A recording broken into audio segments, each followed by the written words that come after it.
Alright, welcome. This is our Truss project final discussion, and we are the Angry Trusses, and we are here with Ryan, Jonathan, Xinghua. and Christopher. For designing and building the truss, the first challenge we came across was designing the CAD for the truss because it was mainly challenging since there's a bunch of requirements for the truss, such as the height, the length, and also like all the requirements at the joints. And sometimes I would be creating all the members, but then realized that something was wrong with some of the requirements, so I had to delete a lot of the members and then redo the dimensions and stuff, and that was sometimes frustrating. But overall, I feel like the CAD really helped with the building process of the truss, and it wasn't too difficult to do everything. Okay, so when we started the building process, we got to the wood shop, and we were a little bit overwhelmed at first just because there are a lot of people in there, and for some reason it was really, really hot in there. So that didn't really help. But we found our materials and we got a workspace. And it took us a little bit to get started just because we didn't know exactly what we needed to do at first. But once we started working together, that really helped to speed up the process. So we cut everything pretty good. The cuts, they were pretty much good. I mean, there weren't many mistakes on them. And then once we finished, or were ended up finishing, we were gluing the members and we had to clamp them. And that's where we ran into a little bit of problems, especially trying to keep the clamps in place because the glue hadn't solidified yet, so they would move around.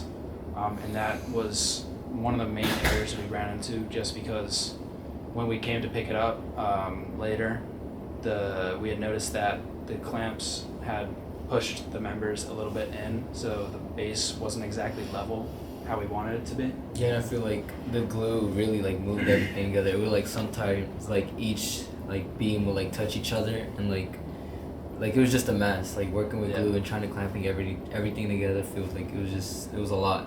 Yeah, I feel like we needed to take our time more because we kind of rushed that whole process, and if we just waited a little, maybe for the glue to settle, then it might have been easier. Yeah, it could have been. And there was like a time constraint, wasn't it? Like Yeah, wasn't we it had about 2 to close? hours. Yeah, so if we had more time, we would really get it done. Yeah. So when it came to like decorating the bridge and stuff, we ran into a problem too. We didn't have paint to color the bridge, so I asked a friend if he had paint, and the only thing he had was water paint, and that didn't turn out so good. Yeah, from the looks of it, our truss was looking pretty rough at the beginning with watercolors, but then I ran across campus to get acrylic paint, and it really came out really well. So our design was pretty much like an Angry Birds theme type of truss, and yeah, it was a Angry Birds beam, and it was an Angry Birds design, and I feel like the acrylic paint really brought everything to life. It made it look better. The colors stood out more, and you could really tell that it was like Angry Birds theme. It worked a lot better than the water paint. The water paint was pretty faint, but this was more of like a good blue and gray, which really helps.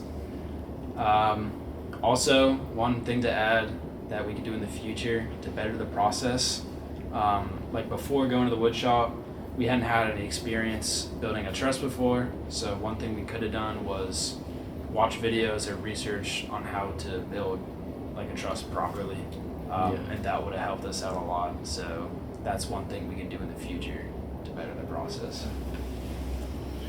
And for our performance, the maximum load we held was 524 pounds and failed at joint F by glue shear. And we predicted the type correctly, but unfortunately we got the location wrong because we predicted it at C, and also we predicted it to fail at 957 pounds. So our percent error was 44.8%, and we came up with 2 reasons why we might have been incorrect. So like I said before, when we were in the workshop, the glue and the members with the gusset plates had shifted a little bit.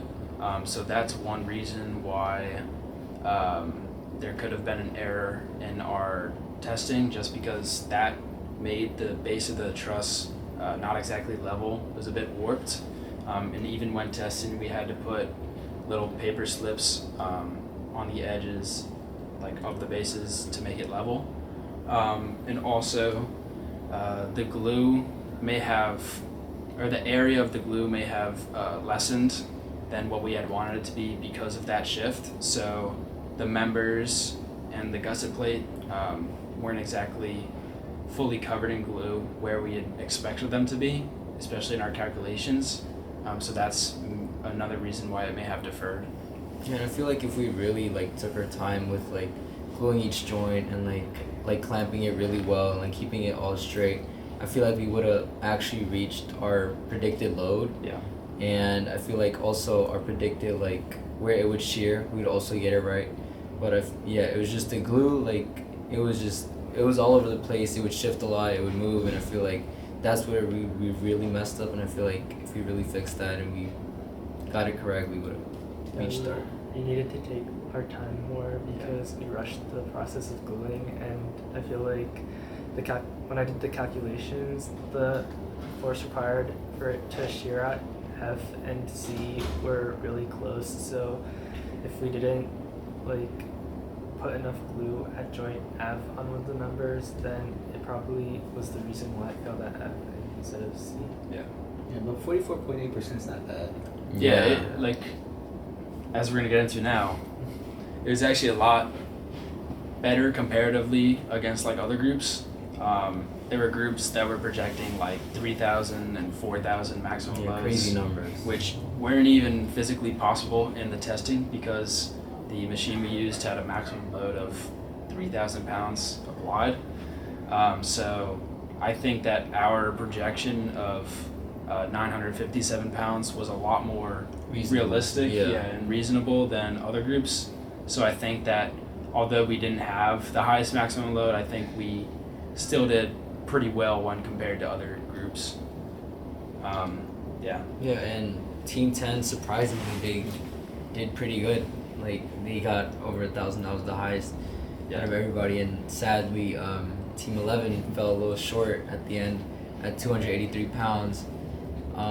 It's pretty sad to see how quickly their truss failed. But it's okay because they baked us cookies. Yeah, so they really made made up for it. So that's cool.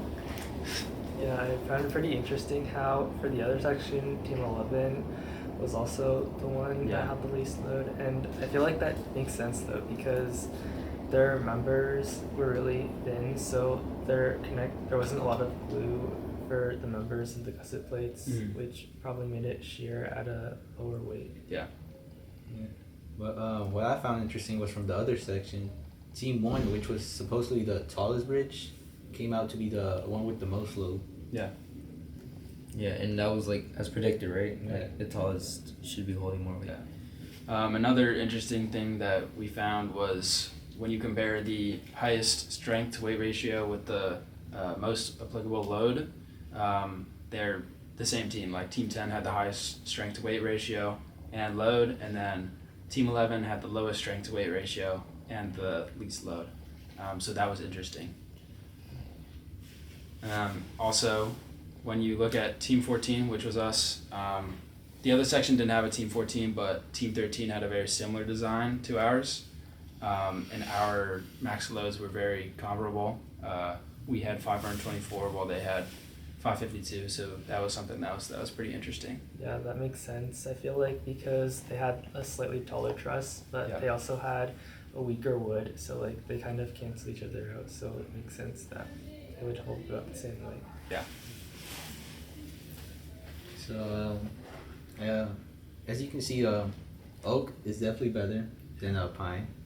Yeah, from what we saw, like stats wise, pretty much oak held more weight, and like their best performing team was a couple pounds less. But I feel like it was like in a design process where like it really mattered, or like it should depend more because there was like flaws when designing. So I feel like and then later taller trusses were actually better. Like they hold more weight. Speak upon that. Yeah, like I feel like the general trend for both sections was taller trusses held more weight, although sometimes it wouldn't be like completely Like some taller trusses didn't hold as much weight, and that might be also because of the design, and maybe something went wrong with building the truss.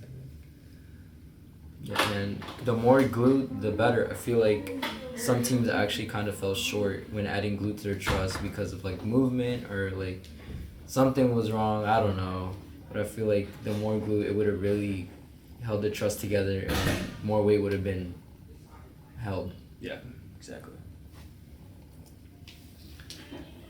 So for our lessons learned for CAD, I realized how it can be really helpful in the design process, as you can get really precise measurements automatically because it automatically just calculates it for you, and also you can visualize your truss better, and if we hand drew it or something, it probably wouldn't be as accurately or accurate for measurements, and so overall CAD helped a lot with design. Another big takeaway that we came across was just we had a really good experience working in a group.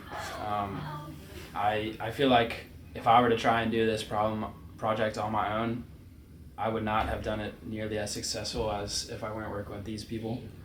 Just because, like, if I were to come across problems, I would have them to help me.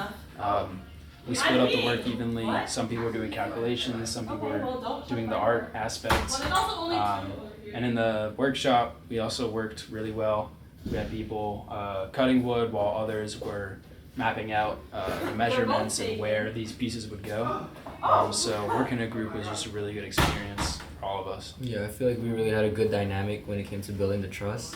And I feel like beforehand we had a team bonding, and I feel like it really brought us together. Like not only in we learned who we were outside of class, and I feel like it just brought us together, and we learned a little bit more about each other because we all come from different places.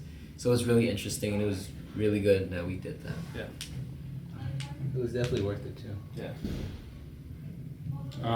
Final point. We also gained a lot of experience in the workshop that we'll be able to use in the future. With certain power tools and other tools.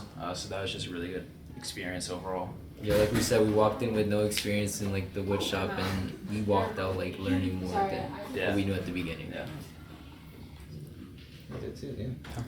That's all we have for you. Well, that's the end, and thank you for watching. Yeah. Thank you.